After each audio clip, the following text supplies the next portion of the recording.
कोल्हापूरमध्ये पंचगंगा नदीवर आपण पुराचं मोजमाप करतो. तिथं 33 हे जे माप आहे तिथपर्यंत पाणी आलेलं आहे. 39ला इशारा पातळी म्हणून आपण त्या ठिकाणी ठरवलेला आहे.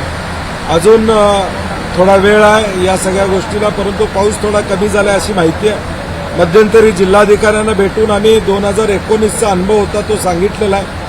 20 मध्ये जवळजवळ 2020 मध्ये 70 बोट्स आपण कोल्हापूर जिल्ह्यामध्ये घेतल्या होत्या. त्या सगळीकडे आता कार्यान्वित आहेत आणि देशामधली पहिली पब्लिक ॲड्रेस सिस्टीम जी GSM वर चालते ती आपल्या कोल्हापूर जिल्ह्यामध्ये DPDCच्या माध्यमातून आपण बसवली होती. ती कार्यान्वित आहे.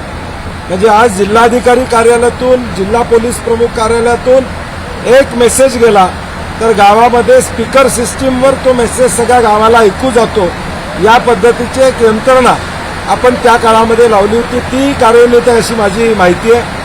साधारणपणे 50 बंधारे हे पाण्याखाली गेलेले आहेत आणि सगळीकडे आम्ही सूचना प्रशासनालाही दिलेल्या आहेत की सगळीकडे रेशनचं धान्य वगैरे पोचावं आणि अजून 39 पोचायला वेळ आहे, परंतु योग्य त्या उपाययोजना कराव्यात अशा आम्ही त्याचवेळी माहिती जिल्हाधिकारी आणि संबंधित यंत्रणेला त्यावेळी दिलेली आहे.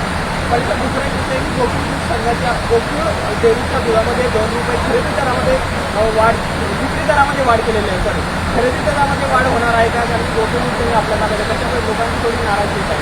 नाही, दूध दराच्या संदर्भात संचालक मंडळ योग्य तो निर्णय घेईल, कारण की एकूणच गाईच्या दुधाची परिस्थिती अत्यंत बिकट आहे आणि आपण पाहतो शासनानं देखील 5 रुपये अनुदान त्या ठिकाणी दिलं. पावडरला 30 रुपये दिलेला आहे. परंतु आपण राज्यामध्ये बघितलं तर सगळ्यात जास्त दर शेतकऱ्याला कोण देत असेल तर ते गोकुळ देत.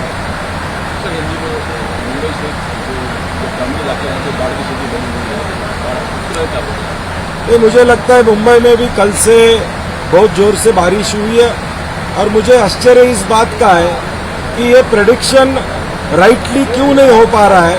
मुंबईकर को पहले बताया क्यों नहीं जा रहा है कि आज की परिस्थिति क्या होने वाली है. आज भी ऐसी स्थिति है कि हम प्रेडिक्ट नहीं कर सके. और बम्बई में जो पूरे बम्बई में सभी जगह आप देख रहे पानी काफी जगह भर गया. नाले सफाई हुई क्या नहीं हुई इसका उत्तर अभी ये बारिश ने दिया है. सर, ज्या पद्धतीने 2019ला कर्नाटक येथील धरणामुळे मोठा प्रॉब्लेम झाला होता, कोल्हापूर, सातारा, सांगली येथील परिस्थिती निर्माण झाली होती, त्यामुळे आता अशा पद्धतीने नाही, एक आपण त्यावेळी 2019 नंतर एक SOP तयार केला. कर्नाटकचे चीफ इंजिनियर, आपले चीफ इंजिनियर हे सातत्यानं त्यांच्याबरोबर चर्चेत असतात. अलमट्टीचं पाणी किती सोडावं या पद्धतीचं नियोजन ते सातत्यानं करतात.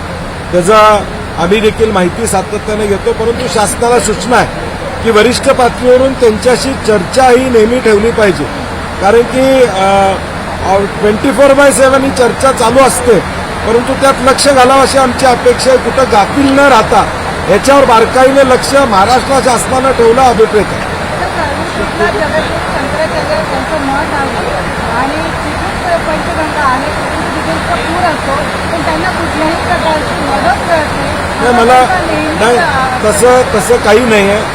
जे पूर सदृश्य भागामध्ये आपण इशारा पातळी कुठल्या पातळीला आल्यावर कुणी शिफ्ट व्हायचं हा 2019-2015च्या पुरामध्ये एक SOP तयार केलेला की ही लाईन आली की अमक्या लोकांनी शिफ्ट व्हायचं आणि त्याची व्यवस्था प्रशासनाला केली नसेल तर चुकीचं आहे, परंतु केलेली अशी माझी माहिती आहे. तरी देखील आम्ही लक्ष घालू आणि त्यांना शिफ्ट करायची जी काही सुविधा ती उपलब्ध करून देऊ. पूर आलं तर त्यावेळेस उद्धव ठाकरेची पण केलेली आहे, त्याला पवार पण केलं होते, पण कुठल्याही पद्धतीने त्यांना कर्मचाऱ्यांना जगद्गुरू संघटनेला मदत मिळाली नाही असंही त्यांनी म्हटलेलं आहे. मला वाटत नाही की नेमकी पुराच्या नुकसानीची मदत मागच्या वेळी मिळालेली आहे, त्यांना मिळाली नसेल तर माझ्या निदर्शनास कधी आलेलं नाही. ते आम्ही निश्चितपणे त्यामध्ये लक्ष घालू. पावसामार्गासाठी हजारो कोटीची केंद्र तरतूद आहे आणि आपल्या पूरप्रवण क्षेत्रासाठी काहीच तरतूद नाही. पुरासाठी त्यांनी त्या दिवशी बजेटमध्ये तरतूद केली असं म्हणलंय. तो लॉंग टर्म प्रोजेक्ट आहे. त्याला व्हायला किमान अजून 5-10 वर्ष त्या ठिकाणी लागतील. परंतु मूळ मुद्दा असा आहे की आज प्रेडिक्शन हे किमान 90%, 95% का येत नाही. मुंबई जी आर्थिक राजधानी आहे या मुंबईमध्ये कोट्यावधी लोक दररोज किमान 80 लोक या मेट्रो रेल्वे लोकलमधून प्रवास करत त्या ठिकाणी असतात. या लोकांना अधिसूचना आपण देऊ शकत नाही का, हा महत्वाचा विषय आहे. आणि मला वाटतं यामध्ये लक्ष घालणं गरजेचं आहे की जो सामान्य माणूस आहे त्याला त्रास होता कामा नये, ही दक्षता घेणं अभिप्रेत आहे.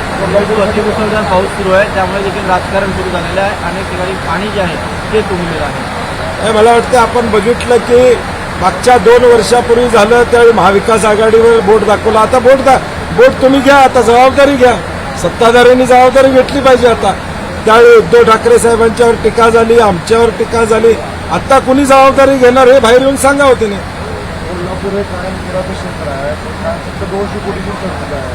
नाही म्हणून मी म्हटलं तसं लॉंग टर्म प्लॅन त्यांनी जो केलेला आहे त्याला बजेट देणं आणि लवकरात लवकर तो पूर्ण करणं ही कोल्हापूरकर, सांगली या 2-3 जिल्ह्याची अपेक्षा असणार. एबीपी माझा, उघडा डोळे बघा नीट.